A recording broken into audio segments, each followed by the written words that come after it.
नमस्कार मित्रांनो, तुमचं आपल्या जी के बाय सुधीर या यूट्यूब चॅनलमध्ये सर्वांचे सहर्ष स्वागत आहे.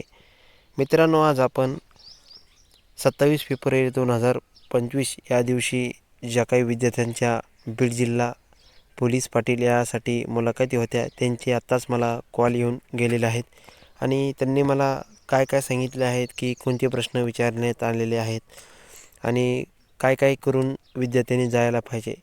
नक्कीच तुम्हाला आपल्या व्हिडिओच्या माध्यमातून एक सांगण्याचा नक्कीच तुम्हाला मुलाखतीला 100% फायदा होईल आणि आपल्या बऱ्याचशा लोकांना आपल्या यूट्यूबच्या माध्यमातून 60+ मार्क आलेले आहेत मित्रांनो, जे की पोलीस पाटील मुलाखतीसाठी सुद्धा. तर मित्रांनो, चला तर आपल्या व्हिडिओला सुरुवात करूया की आज कोणकोणते प्रश्न विचारण्यात आलेले आहेत. तर मित्रांनो, बीड जिल्ह्याविषयी 2 ते 3 प्रश्न विचारण्यात आलेले होते मित्रांनो आणि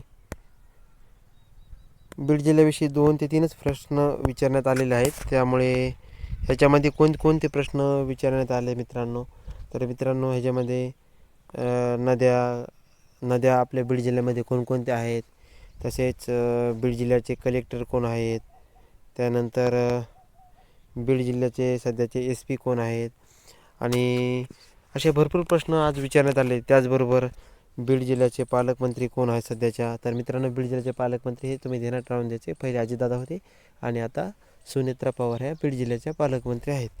त्याचबरोबर तसेच पुढं म्हणजे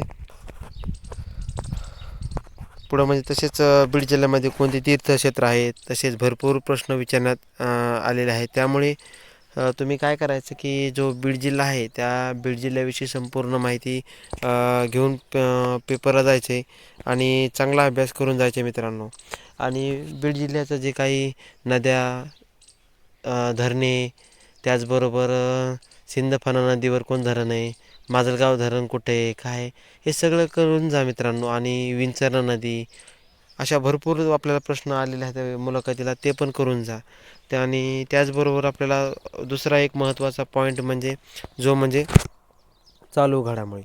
चालू घडामोडी तुम्हाला 2 प्रश्न विचारण्यात आलेले होते मित्रांनो. चालू घडामोडी म्हणजे तुम्हाला बीड पोलीस पाटीलच्या मुलाखतीला जाताना तुम्हाला जे की चालू घडामोडीमध्ये जानेवारी आणि फेब्रुवारी या 2 महिन्याचेच तुम्हाला चालू घडामोडी ज्या काही घडलेल्या आहेत त्याविषयी तुम्हाला थोडक्यात अभ्यास करून जायचा आहे. त्याचबरोबर तुम्हाला जे की आपल्या आता सध्याचाच अर्थसंकल्प निर्मला सीतारामन यांनीच सादर केलेला आहे आणि त्याविषयी पण थोडक्यात माहिती घेऊन जा. आणि आपला जो काही महाराष्ट्राचा अर्थसंकल्प कोण सादर करणार आहे आणि त्याचबरोबर तुम्हाला कोणाला जास्त अर्थसंकल्पामध्ये कोणाला जास्त फायदा झाला ते पण नीट बघून जा. कोणाला तोटे झाले, शेतकऱ्यांसाठी काय सुविधा केल्या, काय नाही, हे पण तुम्ही विचारात घेऊन जा. त्यामुळे मित्रांनो यामध्ये त्यामुळे मित्रांनो तुम्ही जो काही करंट अफेअरचे 2 महिन्याचे मागच्या 2 महिन्याचे म्हणजे जानेवारी आणि फेब्रुवारीचे घेऊन जायचं आहे आणि तो अभ्यास करून जायचा आहे.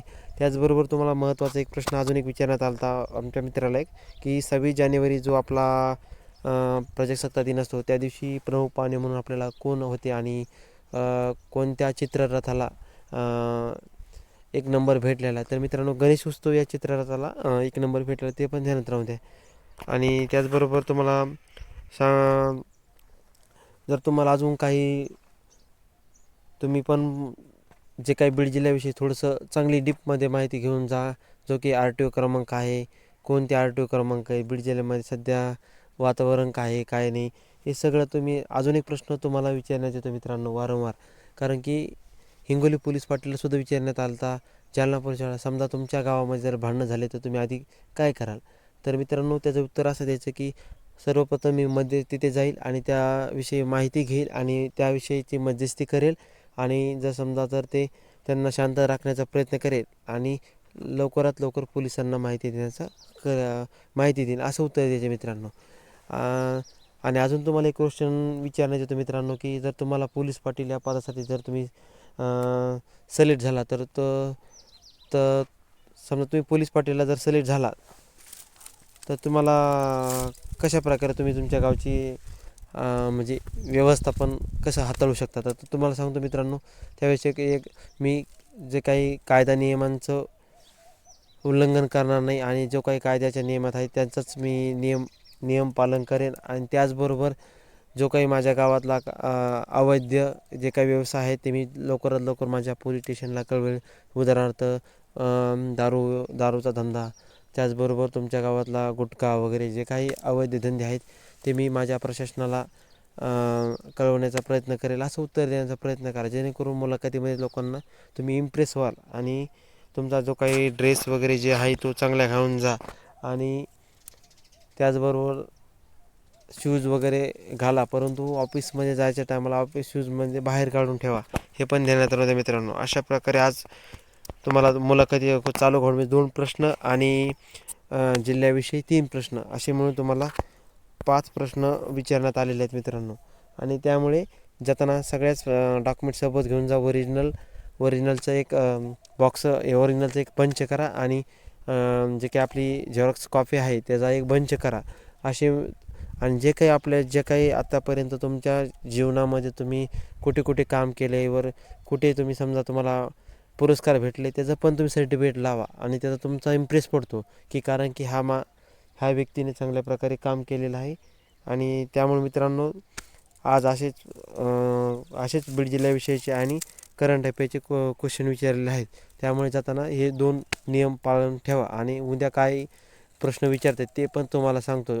आणि तुम्हाला सगळ्यांना बीड पोलीस मुलाखत सगळ्यांना शुभेच्छा. सगळ्यांचं सिलेक्शन हो. आणि आपल्या चॅनल तुम्ही नवीन असाल तर नक्कीच लाईक करण्याचा प्रयत्न करा आणि लोकांना शेअर करण्याचा प्रयत्न करा. थँक्यू.